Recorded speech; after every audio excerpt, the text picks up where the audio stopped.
Takže navrhneme ještě poslední čtvrtý bod a my už jsme o tom mluvili na tiskové konferenci.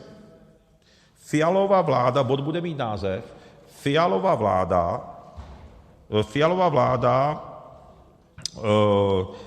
vláda zavádí policejní opatření proti skupinám občanů s odlišnými ideovými postoji.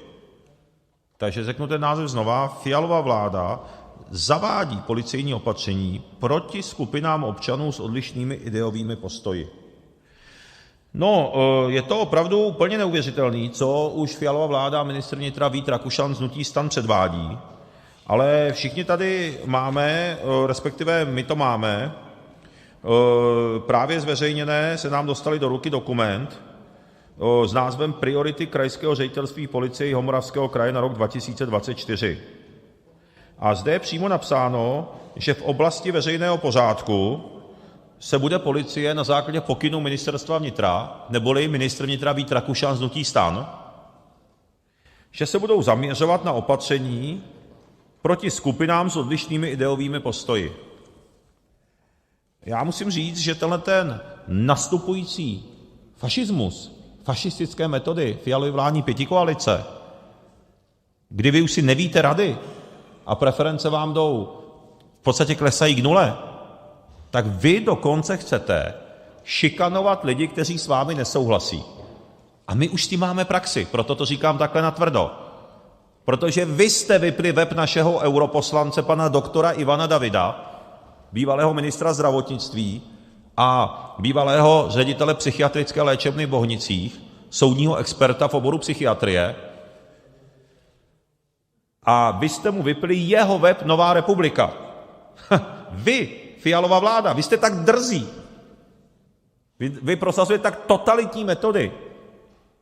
Jo, novodobí fašisti prostě, takhle by to připomíná. Protože on tam nic špatného nepsal, jenom to byly nepohodlné názory. Pro vládní pětikoalici nepohodlné názory. Dali jste na Seznam web Nová republika našeho europoslance, stranu, kterou volí přes 500 000 lidí pravidelně, nás, tak hnutí STAN, jo, s paní Pekarovou Adamovou, jo, a s premiérem Fialou, tak dají normálně, zablokujou web našeho europoslance Ivana Davida, protože má nepohodlné názory. A z čeho byl kdy obviněn? Za co byl kdy souzen náš europoslanec?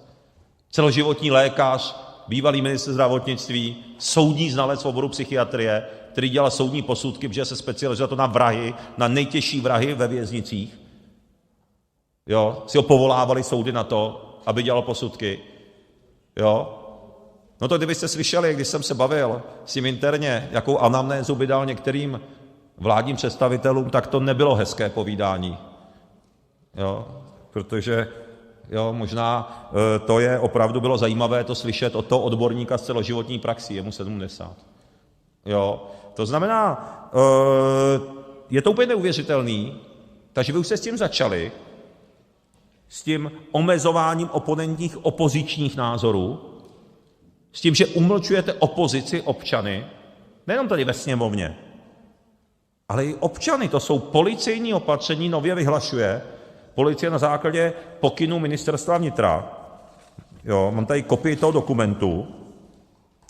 A vy budete, místo aby se policie věnovala kriminalitě, skutečné kriminalitě, čemuž by se určitě ráda věnovala, a my za policisty stojíme a podporujeme je, tak na základě pokynu ministra vnitra Rakušana se budou věnovat těm, kdo mají jiné než vládní postoje. Což je zcela jasné, že to tak bude, protože už jste to v praxi předvedli. Vy jste ten příklad. Vy cenzurujete opoziční názory.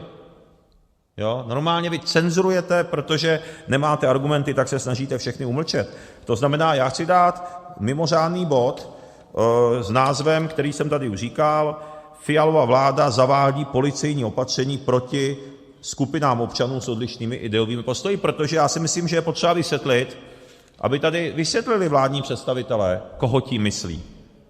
Koho tím myslí? Co tím myslíte? Kdo jsou ty skupiny? A jaké ideové postoje? Ty, které jsou samozřejmě kritické k Evropské unii.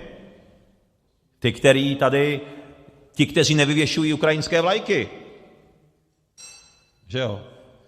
A tak dále. Já si to úplně umím představit, protože vás tady sleduju už několik let a teď vás tady sleduju 2 roky u vlády. Každý, kdo má jiný názor, než máte vy, tak je pro vás dezolát, populista, proruský, prokremelský, Putinův agent, jo? To je přesně nástup totality. Jo? Je potřeba ukončit vaši vládu co